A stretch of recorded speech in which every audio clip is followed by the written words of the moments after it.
I typed over 2,000 pages as a legal transcriptionist in October, so I've had a little bit of a hiatus from my social media, but I would love to get you guys caught up on what I've been doing, what's happening with my company, and specifically with the Canadian apprenticeships. This video is specifically for Canadians. If you're in the US, feel free to stick around, but I just want you to know that none of what I'm talking about pertains to the US. If you are in the US, there is so much work available for you. There is training open. You can get going and get working right away. So feel free to visit the link in my bio for a bunch of information. If you're a Canadian that's sticking around, let me fill you in on what's been going on. So as a little bit of a backstory, in July of 2022, I was 1 month from getting married and about to go on a super long honeymoon. So I was feeling a lot of pressure when it came to delegating my transcript services. I didn't want my court reporters to be impacted by the fact that I was getting married. I was hoping that I'd be able to delegate that to people who could do the work on my behalf. I was feeling a little bit of stress with this, and I was explaining to a longtime mentor of mine what was happening. And she said, you know what, why don't we see if you can find a couple Canadians that you think would be good doing US litigation services and let me train them. What we thought would be a couple month thing turned into something that lasted over 18 months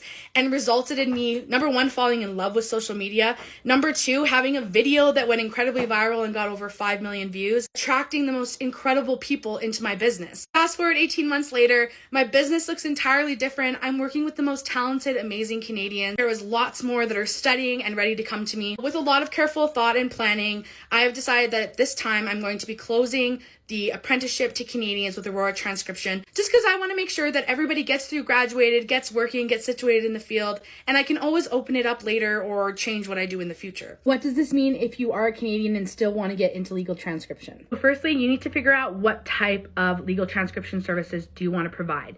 Do you want to work for the Crown? Which provinces do you want to work for? What type of work do you want to do? And then you're going to have to do research into what kind of certifications and or prerequisites that you're going to need, if any. Please make sure that you follow my page because I'm going to continue to give updates about my life as a Canadian legal transcriptionist. I'm also going to keep you posted about what's happening with the apprenticeship. Happy to answer any questions that you may have as a person trying to get into legal transcription. Just as a reminder, 6 years ago, I knew nothing about legal transcription. And I am a Canadian that sent emails, made impressions, made connections, and built my business in my particular niche of the legal transcription world. If I can do it, you can do it too, and I'm so happy to be your cheerleader along the way. Make sure that you like this video if this all made sense. If you have any questions, drop them in the comments. Thanks!